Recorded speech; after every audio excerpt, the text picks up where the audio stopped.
All right, we're going to do this. This is the mop-up for June 25th, 2024. I'm David Feldman in New York City. Thank you so much for finding me.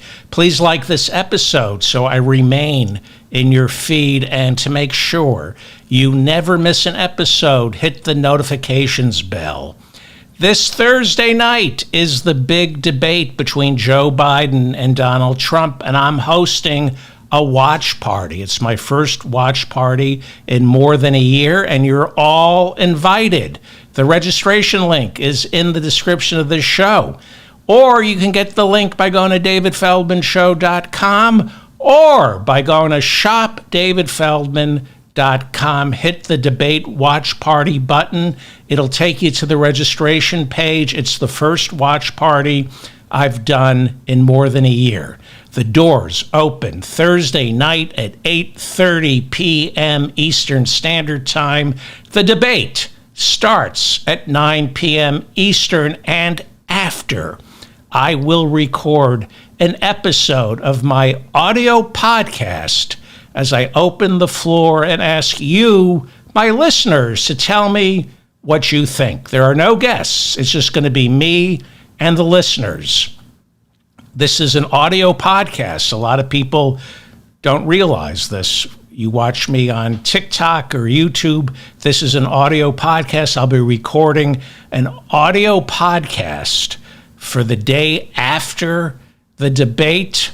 It's been more than a year since we've done something like this where I get to meet my listeners. So I hope you can all show up and please participate, either in the chat room or asking questions in the Q&A or raising your hand and speaking up. Some of you have promised. I said, I'm not going to do this unless some of you promise to raise your hand and talk to me. You won't be on video. It'll just be audio. Some of you have promised to talk to me so I can record an audio podcast, which we'll do after the debate.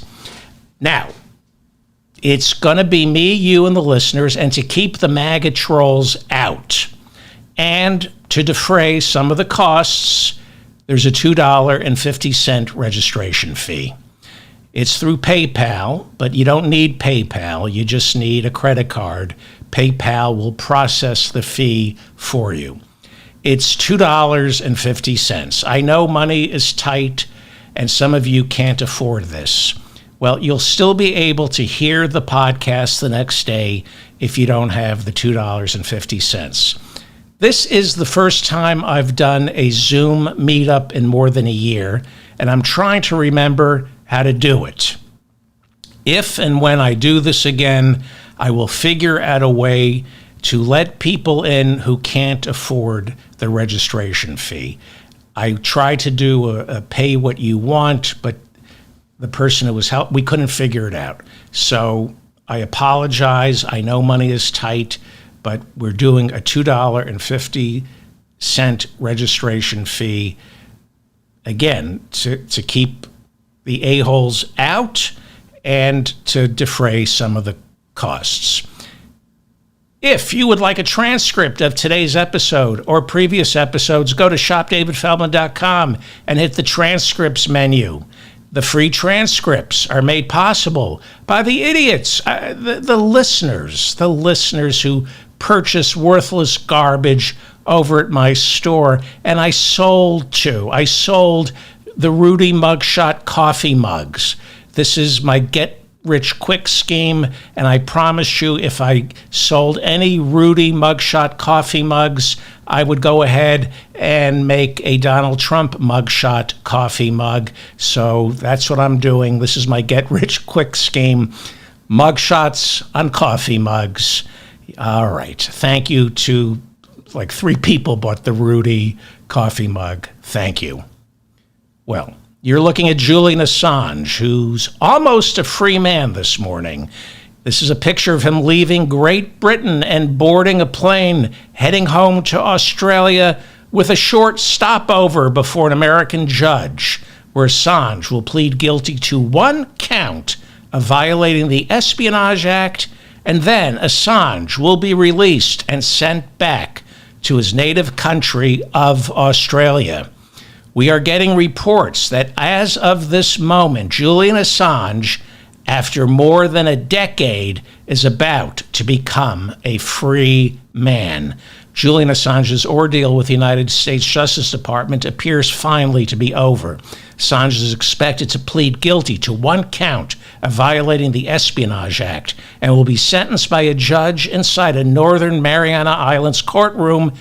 The sentence will be time already served. That would be 62 months. He's free. He's being sentenced to time already served. That's the 62 months spent sitting in a London jail waiting to be extradited to the United States.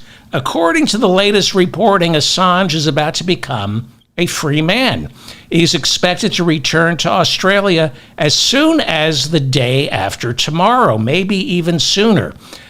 As the founder of WikiLeaks during President Obama's first term in office, Assange leaked classified military documents exposing war crimes committed by American forces in both Afghanistan and Iraq.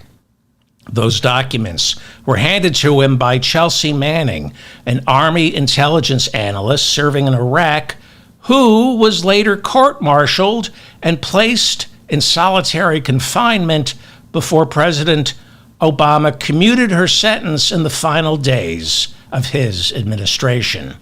Assange also leaked top-secret diplomatic cables that proved embarrassing to then Secretary of State Hillary Clinton. And he is also behind the leaking of nearly 20,000 private emails from a Democratic Party server in the lead-up to the 2016 presidential election. Some of those emails revealed how the Democratic Party worked to sabotage Bernie Sanders' chances of defeating Hillary Clinton for the Democratic nomination. Here is what we know as of the moment. Tomorrow, Wednesday, Assange will appear at 9 a.m. before U.S. District Judge Ramona Manglona inside the U.S. District Court for the Northern Mariana Islands. That would be 9 a.m. Wednesday on the Mariana Islands, and that translates to 7 p.m. later today, Tuesday, Eastern Standard Time. What we are being told is after pleading guilty to one count of violating the espionage, Assange will then return to Australia. It has been a long and slow road to freedom for Julian Assange. He spent 7 years hiding from the United States Justice Department inside London's Ecuadorian embassy. 5 years ago, he was turned over to British authorities, who have held him inside a London jail while he awaited extradition to the United States after the Trump Justice Department charged him on 17 counts of violating the Espionage Act, the same charges Donald Trump now faces inside a Miami courtroom, assuming that judge in the case is replaced. A series of hearings took place inside London courtrooms during the past 3 years as British judges deliberated and delayed turning him over to the United States Justice Department, primarily out of concern for his physical and emotional safety inside an American prison. A hearing inside a London courtroom had been scheduled for next month to determine whether Assange would enjoy the same First Amendment protections a U.S. citizen is granted if he were to go on trial here in the United States. Assange was planning to argue that his leaks were comparable to those of the Pentagon Papers. After Daniel Ellsberg leaked the Pentagon Papers, which were published in the New York Times and the Washington Post, the Supreme Court ruled Ellsberg's leaks fell under the protections of a free and open press. The Biden Justice Department earlier this year promised British authorities that they wouldn't object to Assange making a First Amendment argument, even though such civil liberties are not necessarily granted to foreign nationals being tried for violating the Espionage Act. But at some point this year, Merrick Garland, our Attorney General, realized he didn't want to put Julian Assange on trial. Giving Julian Assange a trial would require putting the American military on trial as well. It would mean forcing a jury and the court of public opinion to ask why, after Assange released evidence of war crimes committed by American soldiers, why was the only soldier serving time Chelsea Manning, the whistleblower, who leaked the documents to Assange. To this day, Chelsea Manning, has been the only one prosecuted, even though she provided video evidence of soldiers in Apache helicopters laughing while committing war crimes. This was not the trial the Biden Justice Department wanted. Julian Assange is a white Australian, not some Afghani plucked off the battlefield and shipped off to Gitmo to rot in a cell for 21 years. He was going to get something resembling due process, and the American government couldn't have that.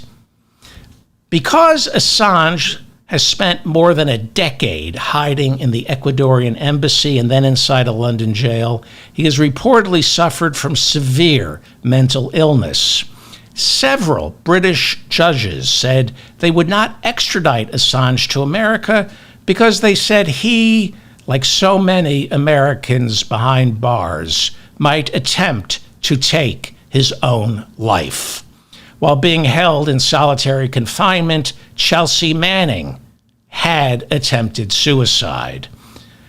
Assange is going to be free, but it looks like Steve Bannon, one of Trump's campaign managers back in 2016, has been ordered to report to a federal prison in Connecticut on July 1st. New reporting by CNN says Steve Bannon won't be staying at what is called a Club Fed, one of those gentler prisons reserved for white-collar criminals.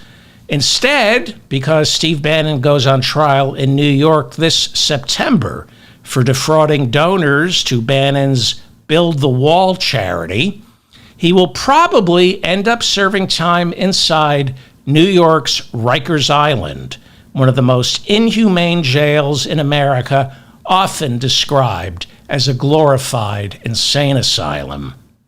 On Friday, the U.S. Court of Appeals for the D.C. Circuit Court ruled 2-1 that Steve Bannon must report to jail on July 1st. The court dismissed Bannon's lawyer's argument that the Justice Department prosecuted him applying the wrong contempt of Congress statute. Bannon immediately petitioned our Supreme Court for relief, but it's doubtful this court will find time to consider his case before July 1st, when he is ordered to report to jail. The court still has 15 cases to rule on, including presidential immunity. They have to rule on 15 more cases, supposedly before July 1st.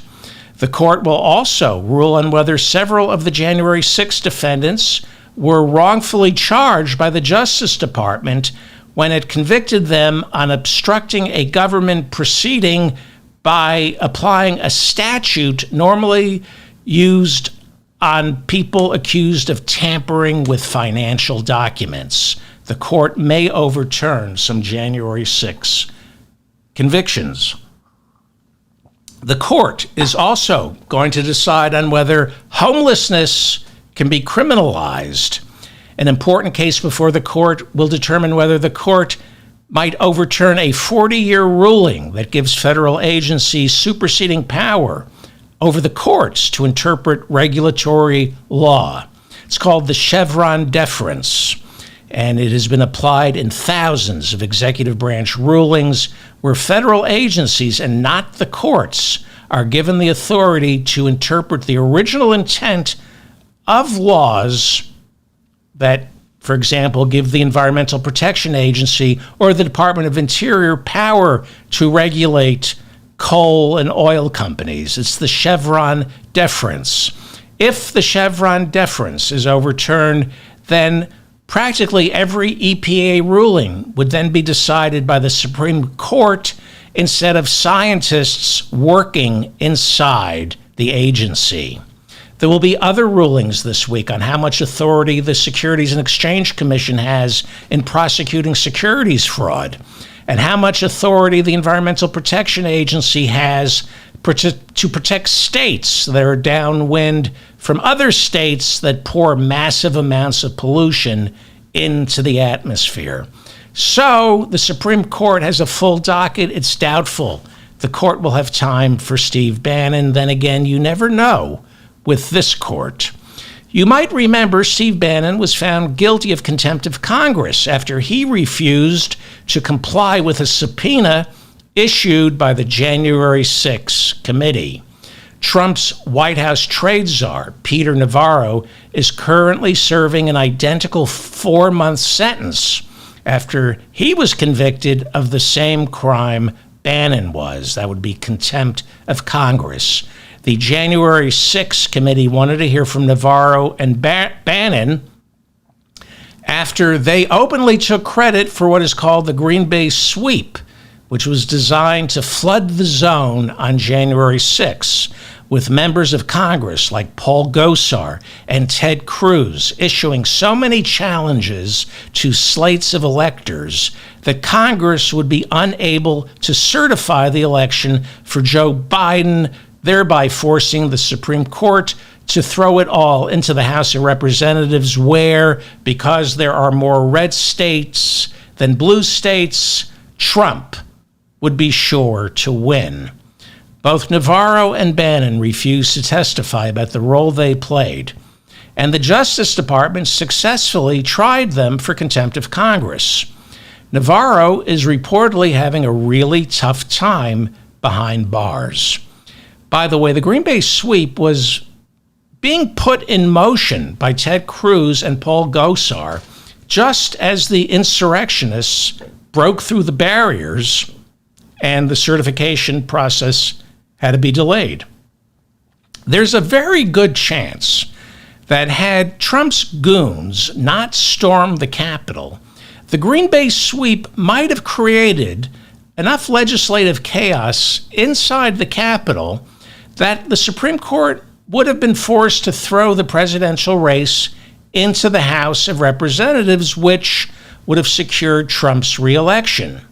An argument could be made that by storming the Capitol, the insurrectionists prevented Trump from stealing the election under the cover of the Supreme Court. That's what the Green Bay Sweep was all about. But it got superseded by Rudy Giuliani screaming, "Now is the time for trial by combat." Well, Republican Congressman Thomas Massie is considered a serious conservative and is working to free both Bannon and Navarro. Congressman Massie has begun pushing for the Republican-controlled House to rescind the January 6 subpoenas for Bannon and Navarro. He wants the House to do this by passing a resolution calling the January 6 committee illegitimate. This would require a full vote of the House. Marjorie Taylor Greene said she would co-sponsor the motion, but the chances of Mike Johnson, the Speaker, bringing this to the floor for a vote looks slim, considering Marjorie Taylor Greene and Congressman Thomas Massie co-sponsored the motion 2 months ago for Speaker Mike Johnson to vacate the chair. On May 9th, the vote was taken and Johnson survived, getting some help from Democrats. So not sure Speaker Johnson is keen on helping these two hatch any other bright ideas. Congressman Thomas Massie and Marjorie Taylor Greene, want the House to pass a resolution calling the January 6th committee illegitimate and then nullify the 2 subpoenas for Bannon and Navarro. Lawyers for Bannon and Navarro could then theoretically petition the court for immediate relief, arguing their convictions are now illegitimate. All this thinking that goes into trying to free Steve Bannon and Peter Navarro, imagine if all this energy was used on Capitol Hill to help people. Meanwhile, Donald Trump says he's picked his running mate and will make the announcement next month at the Republican convention in Milwaukee. South Dakota Governor Kristi Noem says she is not being vetted by the Trump campaign for the number 2 spot. Noem said she has not been contacted. She has not been asked to fill out the necessary paperwork to establish her pedigree. Insiders say Trump doesn't want her on the ticket after Marjorie Taylor Greene convinced him Joe Biden is about to make it so that dogs will be able to vote in the November election. That's not true. The New York Times, let me have some coffee. The New York Times reports that before Donald Trump's speech in Detroit at Charlie Kirk's Turning Point Action Committee meeting last week, his audience was forced to hear a sales pitch from this guy, Alexander Spillane, the head of Fisher Capital, who pushed the gold and silver, selling gold and silver to the 8,000 people in attendance as a safe investment for their retirement accounts. They showed up to hear Donald Trump speak, but before he spoke, they had to listen to Alexander Spillane, the head of Fisher Capital, trying to sell them gold and silver for their retirement accounts. In essence, Turning Point USA, under the leadership of Charlie Kirk, an inveterate racist, Charlie Kirk is staging political events featuring far-right conspiracy theorists while selling stage time to financial hucksters who try convincing people who will believe anything that overpriced gold and silver are the safest investments for the retirement accounts. Find the dumbest people in America. And if you can convince them that the 2020 election was stolen, if you can convince them that President Trump is waging war on child sex traffickers like Tom Hanks and Hillary Clinton, if you can get thousands of people to buy that, then you can also get them to buy overpriced gold and silver for their retirement accounts.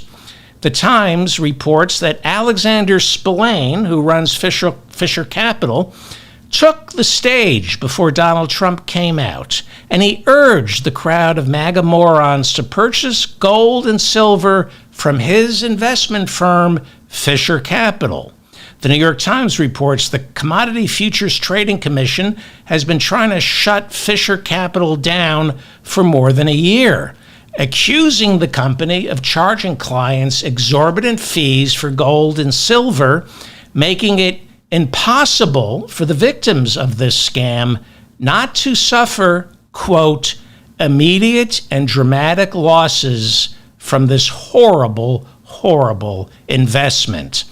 The Times reports that Spillane of Fisher Capital, who goes by several other aliases, paid $250,000 for the right to address the Turning Point crowd in Detroit, the one that Donald Trump spoke at a week ago. The $250,000 turned over to Turning Point, according to the New York Times, is categorized as a political donation. And that $250,000 quote-unquote donation to Turning Point guarantees that Spillane will be photographed with Donald Trump, thereby lending legitimacy to his illegitimate business. Take a look. This is Donald Trump posing with Spillane last week after they both told lies to the Detroit crowd. You have to remember, the suckers who show up to these events think Donald Trump is actually a billionaire. Nothing you can say will convince them otherwise. So, when Donald Trump poses to the poses next to the head of Fisher Capital, his MAGA morons think, hey, this guy from Fisher Capital can make me just as rich as Donald Trump.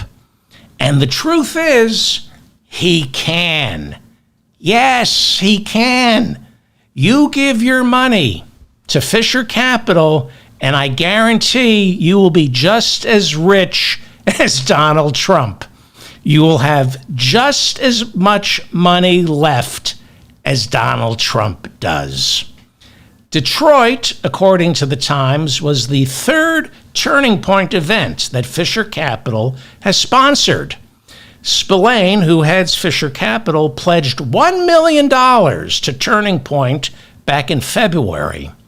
Meanwhile, the Commodity Futures Trading Commission, in its lawsuit, said that Spillane, who heads Fisher Capital, is not licensed to sell precious metals. The Commodities Future Trading Commission alleges he set up the firm 3 years ago for the sole purpose of tricking older people into converting large chunks of their 401ks and IRAs into gold and silver, where they then proceed to lose most of their investment. Now look, gold and silver might be a good investment. It all depends on how much you paid for it. According to the New York Times, he's gouging these retirees. So I went to the Fisher Capital Group's website this morning. I thought, maybe the Commodities Future Trading Commission has been weaponized by the Biden administration, and they're only trying to prosecute Fisher Capital because of its close ties to Trump. This is their landing page. You decide. This is the landing page for Fisher Capital. It reads, a trusted leader in gold and silver endorsed by Roger Stone and James O'Keefe. Those are the two spokespeople for Fisher Capital, Roger Stone and James O'Keefe. I can't think of two more trustworthy men than Roger Stone and James O'Keefe. Roger Stone, of course, pardoned by Donald Trump after Stone was convicted of witness tampering, obstruction of justice, and making false statements as part of the Mueller investigation's probe into the 2016 Trump campaign's ties to Vladimir Putin.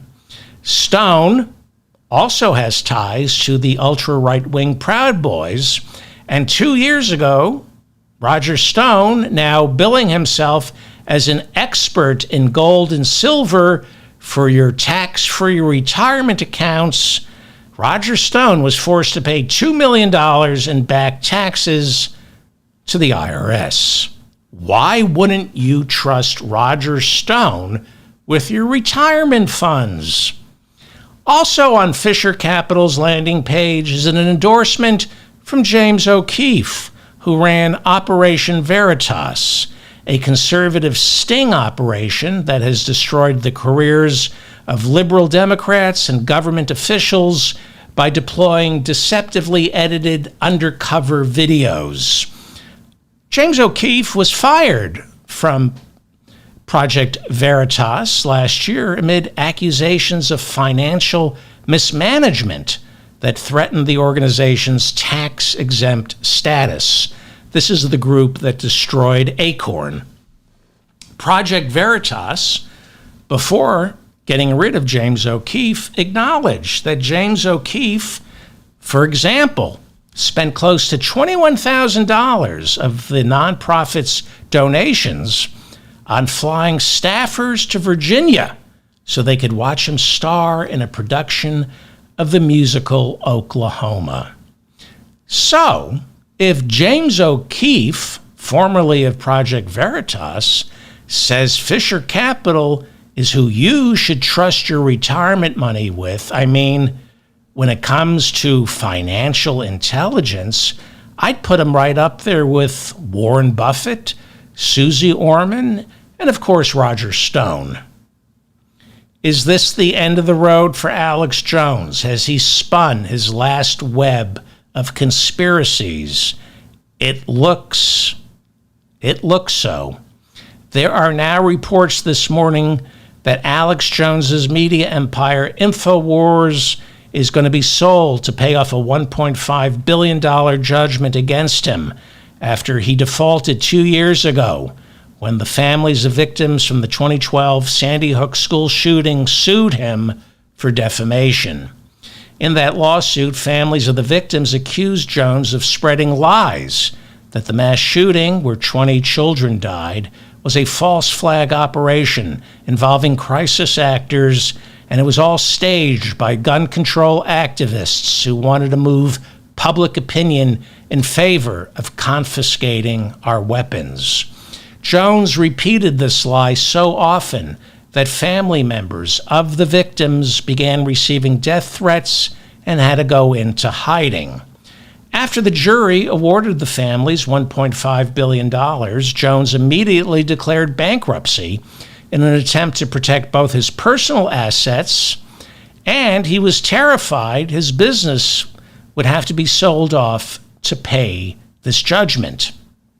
On Sunday, the Associated Press reported that the United States Bankruptcy Court trustee assigned to Alex Jones' estate and business portfolio has filed a motion with the court to begin liquidating InfoWars and using the profits from the sale to pay the Sandy Hook families. They're not going to get $1.5 billion from the InfoWars sales. But the court appointee, Christopher Murray, told the bankruptcy judge that he has begun searching for buyers of InfoWars and will use the bulk of the profits from the sale to pay the Sandy Hook families. It has been reported that while Jones will lose ownership of InfoWars, he might stay on as an employee to make the sale of the business more palatable to buyers.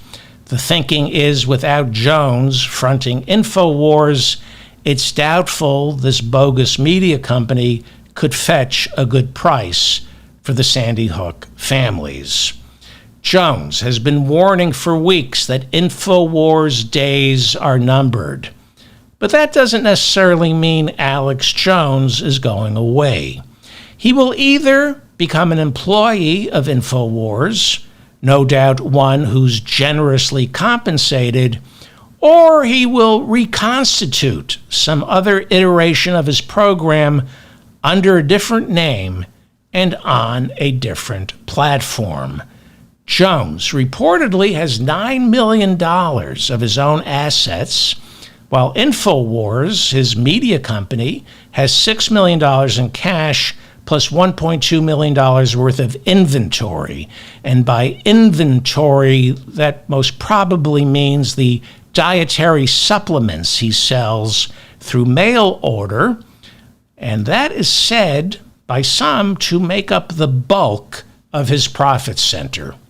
His mail order business, selling nutritional supplements, is where most of his fortune has been made. Some reporting on Jones in the past suggests that the bulk of his money comes from convincing his listeners to buy diet supplements as well as prepper paraphernalia, freeze-dried food, as well as other survivalist gear to make sure listeners are prepped for the end of civilization. Well, it's already ended. It ended years ago when Alex Jones became a multimillionaire.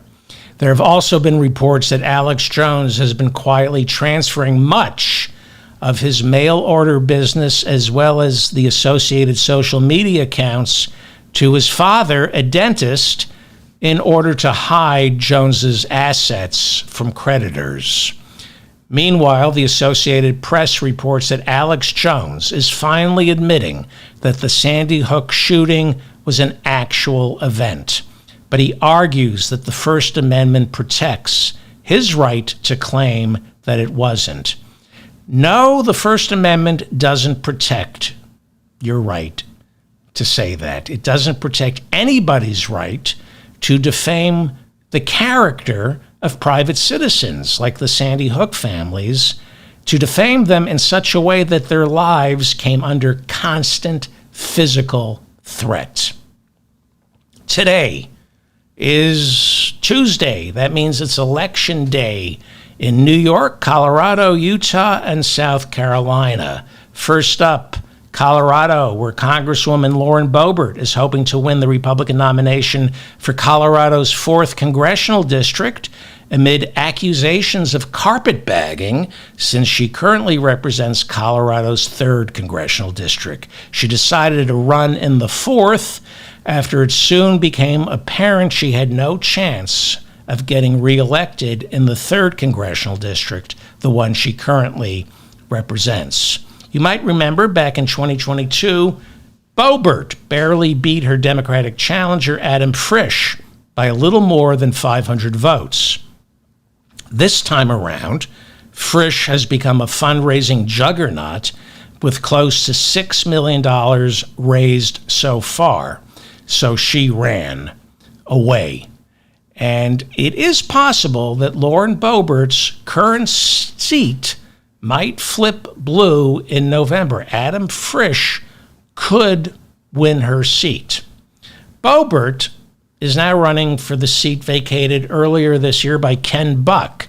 She has raised close to $4 million for today's primary. She burnt through most of that, and starting this month, she had $681,000 left for her final sprint. She's probably going to win today, which means she'll be reelected in November. Her closest competitor today is Deborah Flora, a military veteran and conservative talk show host who has raised $426,000. That's something like 1/10 of what Lauren Boebert raised. The Cook Political Report says this morning that Boebert is likely to win today because she's up against 5 other Republicans who will split the anti-Boebert vote, leaving her with the most votes based merely on name recognition. Boebert has both Mike Johnson's and Donald Trump's endorsement. That Trump endorsement should put her over the top today as well as in November, since Trump carried this district in 2020 by nearly 20 points. In other words, Lauren Boebert will still be in our lives next year. Gaza is on the ballot today in New York's 16th congressional district as Democratic Congressman Jamal Bowman faces a primary challenge from Westchester County Executive George Latimer, who has received millions of dollars from right-wing donors who support Benjamin Netanyahu's Likud party in Israel. This is the race to watch tonight. Latimer is getting a lot of money from AIPAC, the right-wing pro-Netanyahu lobbying group, which I'm pretty certain is violating some kind of campaign finance law by interfering in American elections. Bowman and Latimer have each spent $3 million on this primary, but outside money, super PACs, have spent north of $14 million. This is the race to watch today. The biggest spender in this race has been the United Democracy Project, which is basically a front organization for AIPAC, and they have spent $11.5 million pumping up Bowman's challenger, George Latimer. You can't overstate how horrible the United Democracy Project is. It is a front organization for the ultra-right-wing AIPAC. Back in 2022, it spent millions trying to defeat Summer Lee in Pittsburgh. They failed. She won. And this election cycle, they left Summer Lee alone. Back in 2022, the United Democracy Project, a front organization for AIPAC, spent millions in Texas defeating Jessica Cisneros, who was challenging Democratic incumbent Henry Cisneros, the only anti-abortion Democrat serving in Congress. Cisneros lost a close primary to Henry Cuellar. It was Cuellar, Henry Cuellar versus Jessica Cisneros. Cisneros lost to Cuellar by a few hundred votes, and now Cuellar is under indictment, charged with accepting bribes from banks in Mexico and Azerbaijan. In 2022, the United Democracy Project, a front organization for AIPAC, endorsed 109 Republicans who refused to certify the election for Joe Biden in the hours following the January 6th insurrection back in 2021. Now, the United Democracy Project, a front organization for AIPAC, is spending millions to unseat Democratic Congressman Jamal Bowman. Jamal Bowman is a member of the squad and surprised everyone 4 years ago after he won the Democratic nomination, beating Democratic incumbent Eliot Engel, who had served that district for 32 years. I believe at the time he was chairman of the House Foreign Affairs Committee. This was a major upset. Bowman, a Democrat, is also a Democratic socialist and a member of the Working Families Party.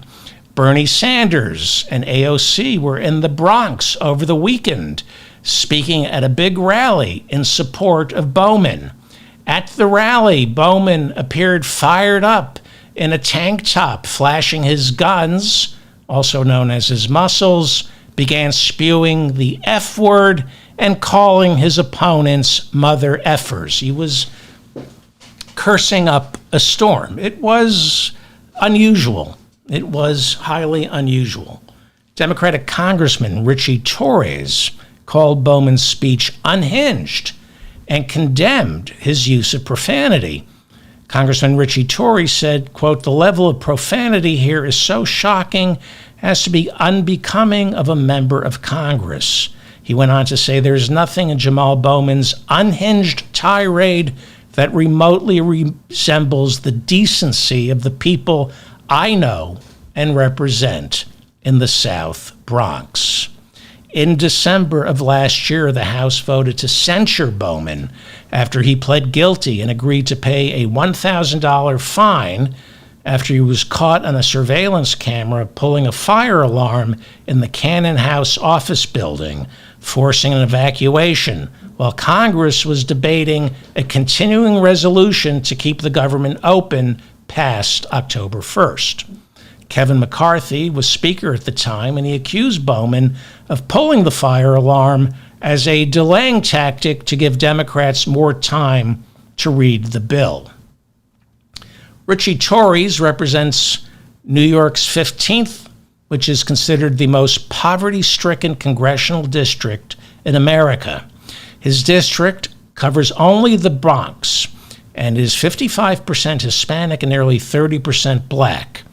Torres became the first openly gay politician to represent the Bronx. That was back in 2013 when he was elected to the New York City Council. Richie Torres has not endorsed Jamal Bowman or Bowman's challenger, Latimer, but he has threatened to endorse Latimer because of Bowman's recent criticism of Israel. Richie Torres quit the Congressional Progressive Caucus earlier this year because of its failure to support Israel after October 7th. Bowman's position on Israel has shifted over time. This is the race to watch today. It is about Israel and wedge issues within the Democratic Party. Bowman's position on Israel has shifted in the 4 years he's been serving in Congress. He was initially a member of the Democratic Socialists of America, but he came under attack by the DSA back in 2021 when he voted in favor of giving Israel $1 billion to fund its Iron Dome missile defense program. But since war broke out in Gaza, Jamal Bowman has been highly critical of Israel.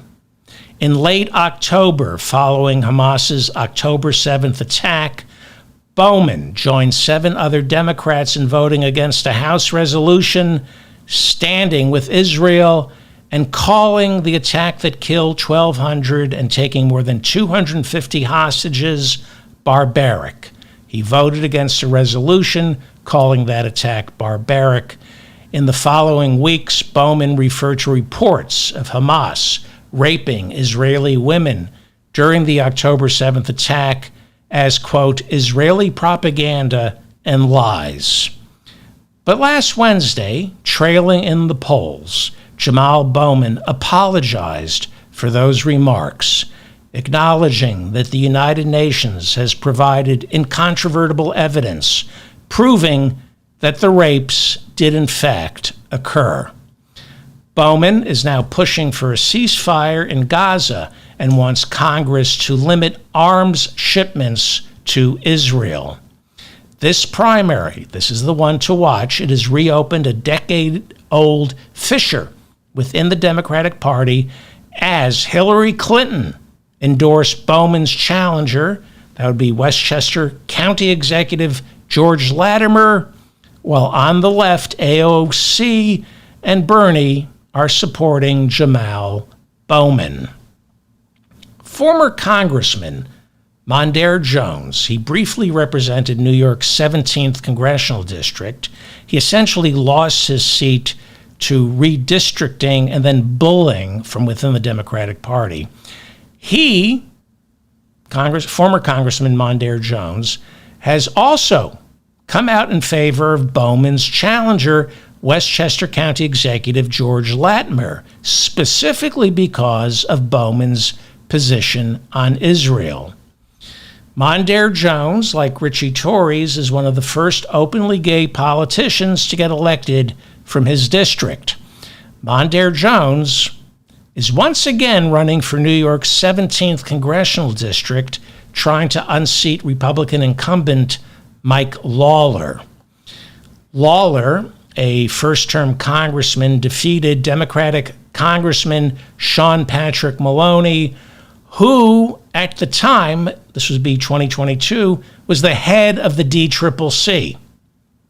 Okay, Maloney was the head of the DCCC. He bullied Mondaire Jones not to run for re-election in New York 17th because of redistricting, and Sean Patrick Maloney, who was the head of the DCCC, said, I want to run in this district. I think I can win. He didn't. He lost. Well, this year, Mondaire Jones pretty much has a lock on the Democratic nomination for New York 17th. Patrick Maloney isn't running.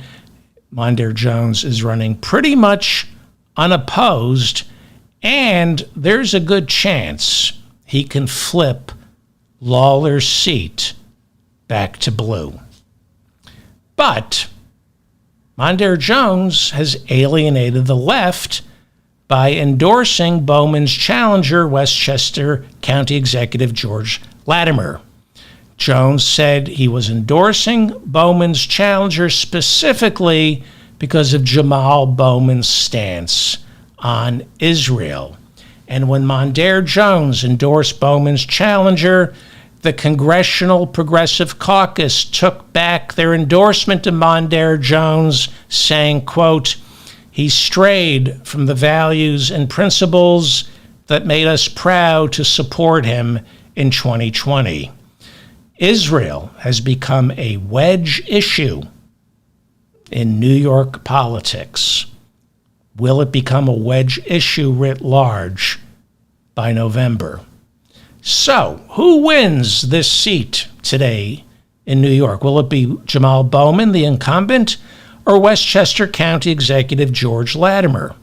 According to new polling from The Hill, Bowman, the incumbent, is trailing Latimer by 17 percentage points. Well, that's what a $14 million bump in spending from an AIPAC front organization will get you. If Westchester County Executive George Latimer beats Jamal Bowman today, this guy, George Latimer, will be beholden not to his constituents. He will be beholden, as a Democrat, to far-right conservatives posing as Democrats who will keep him from voting for Medicare for All, a Green New Deal, raising the minimum wage, voting for the PRO Act, and most importantly, allowing the Trump tax cuts for the wealthiest 1% to expire next year.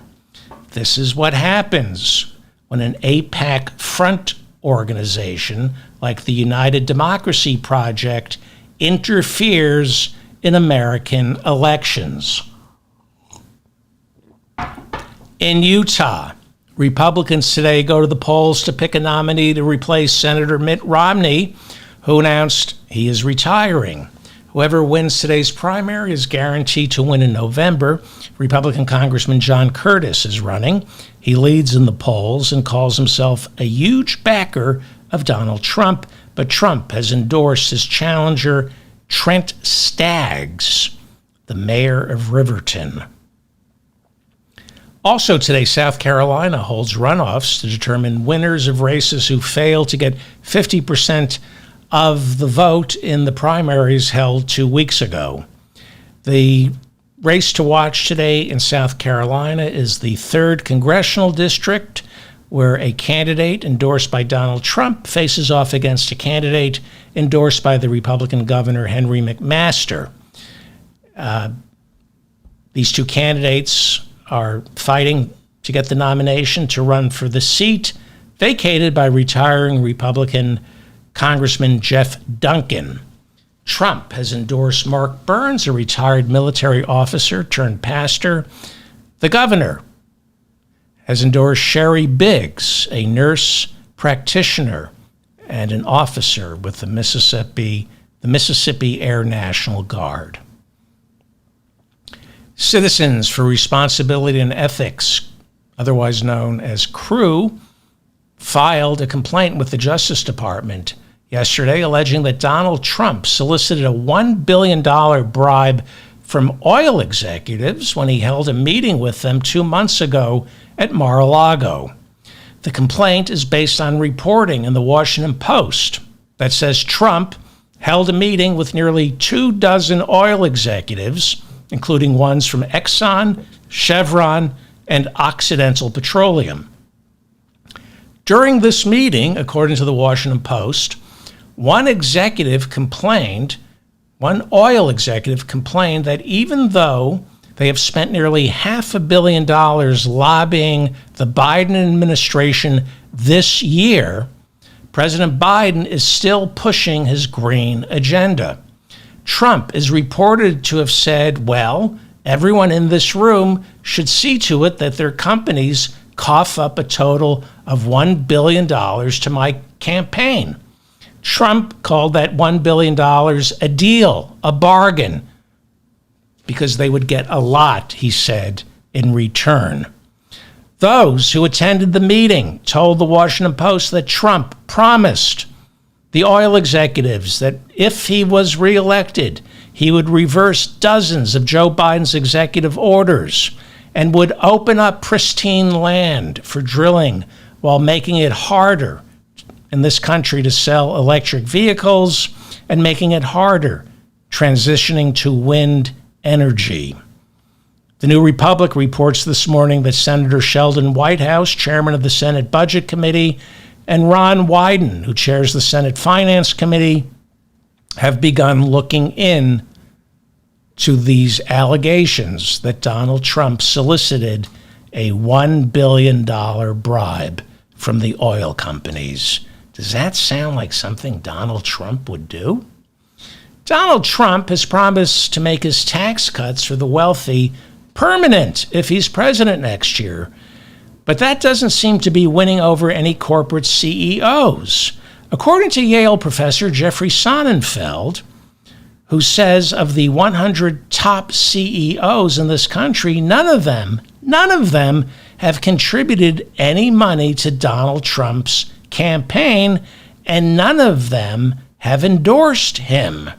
In an essay written for the New York Times, Professor Sonnenfeld said 60 to 70% of corporate CEOs in America are registered Republicans, but he sees no evidence that any of them are excited by another 4 years of Donald Trump.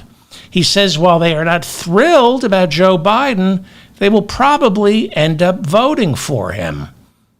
Sonnenfeld said Trump's emphasis on tariffs, isolationism, and his racism has alienated all 100 top CEOs, the Fortune 100 CEOs. Sonnenfeld appeared on CNBC yesterday, where he was interviewed by Andrew Ross Sorkin, who wrote last week that Trump's recent meeting with corporate CEOs left them not just unimpressed, but bewildered by his abject incoherence. Sorkin writes, the corporate CEOs told him, Sorkin, they are more likely to vote for Biden, with many of them worried that Trump appeared erratic and unable to keep a coherent thought. You would think that's why corporate CEOs would vote for him. The Congressional Budget Office projects that extending Donald Trump's tax cuts, which are expected to expire next year, would increase the national debt by close to $5 trillion over the next 10 years. Joe Biden promised when he's reelected, he will allow the Trump tax cuts for the richest 1% to expire, while Donald Trump is promising to extend and deepen them. Axios reports this morning that the Committee for a Responsible Federal Budget has come out with a new report showing that Donald Trump increased the national debt twice as much as Joe Biden. According to this new report, when you exclude spending on COVID relief, Donald Trump increased the national debt by nearly $5 trillion. That would be the tax cut for the richest 1%. Donald Trump increased the national debt by nearly $5 trillion, whereas Joe Biden increased it by a little more than $2 trillion. Trump ended up spending an additional $3.6 trillion on COVID in his final year in office. That brings his contribution to the debt close to $9 trillion.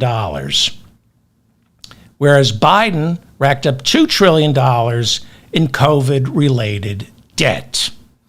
Once again, the bulk of Trump's debt came from his signature tax cut of 2017 for the richest 1%, whereas Biden's debt was accrued spending $1 trillion to relieve both student debt and improving health care for veterans. Biden racked up another $500 million in debt, increasing Medicaid spending as well as food stamp benefits. And another $1.4 trillion worth of debt was racked up on improving our nation's infrastructure, money or debt well accrued. If you've been driving around America, you might be seeing signs telling you the highway you're on is being repaired thanks to funding from the Bipartisan Infrastructure Act. But Senator Ted Cruz doesn't like that. He doesn't like Joe Biden and the Department of Transportation telling taxpayers why they're sitting in traffic and who's paying for the road work being done. Cruz is calling these signs a violation of the Hatch Act, accusing Joe Biden of politicizing road work, using these signs to get Americans to vote for Biden because they see their government at work. You're not supposed to know how your tax dollars are spent, especially when they're spent on good things like highways. Then you're violating the Hatch Act. You're not being impartial. It was a bipartisan infrastructure act. Supposedly, some Republicans voted for it. The debate between Joe Biden and Donald Trump is scheduled for Thursday at 9 p.m. on CNN. This will be the third time the two men have debated. It will be their first debate in almost 4 years. Neither man debated a primary opponent in the lead-up to becoming their party's presumptive nominee. I'm hosting a debate watch party on Zoom. If you would like to attend, look for the registration link in the description of this episode, or go to davidfeldmanshow.com or shopdavidfeldman.com and look for the button that says attend our debate watch party.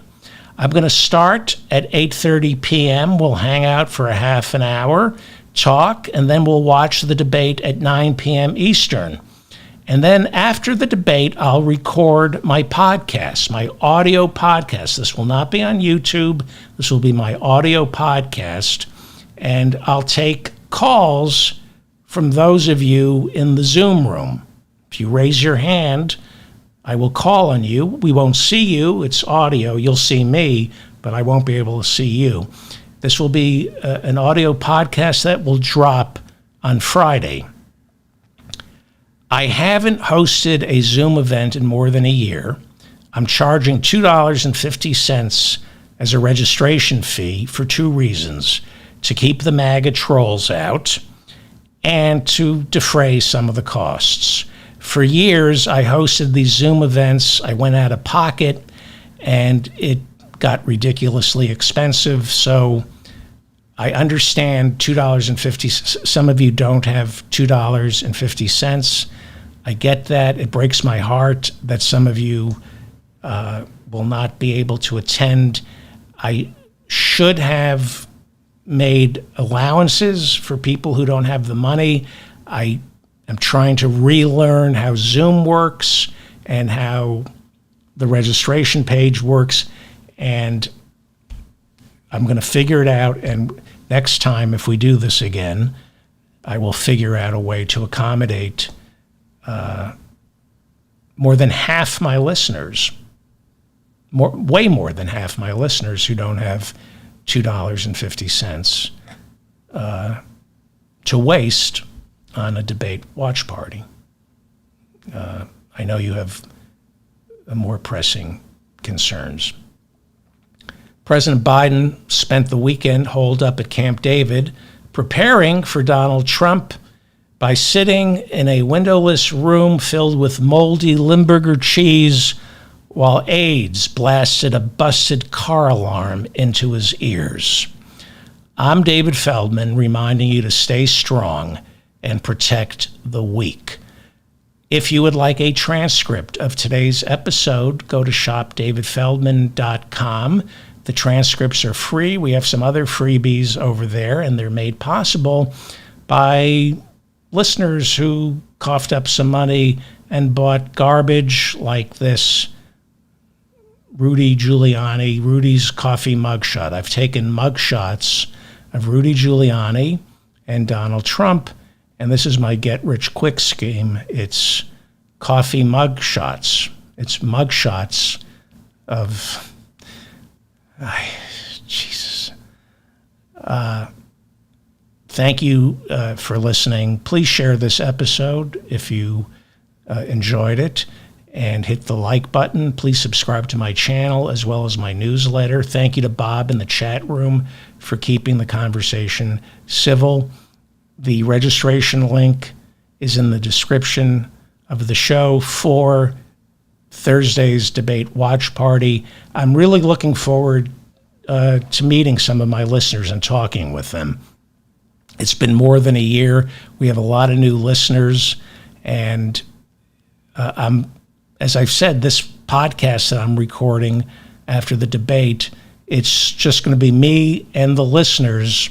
So please raise your hand and talk. Thank you so much. I will see everybody probably Wednesday, and then, of course, Thursday for the debate watch party. Thank you. Oh, by the way, Australia, a lot of people have been writing to me insisting that Australia is, it is winter in Australia. They said something about the axis of the Earth tilting. I mean, this is like something out of Alex Jones' world, that that they have winter in Australia because the Earth is tilted on an axis and doesn't get as much sunlight as we do this time of year. You idiots, it's called climate change, okay? If it's cold in Australia, you morons, it's because of climate change. Don't give me this bullshit about the Earth tilts on an axis. I'm not running the this is not some right-wing 4chan message board. We deal with facts here on the David Feldman Show. Yes, it's cold in Australia, not because the Earth is fictitiously tilted away from the sun. It's because of climate change, you morons. Oh, I love being an idiot. I wish I could just be an idiot all the time. Maybe I am. Maybe I am an idiot all the time. All right, goodbye. Thank you.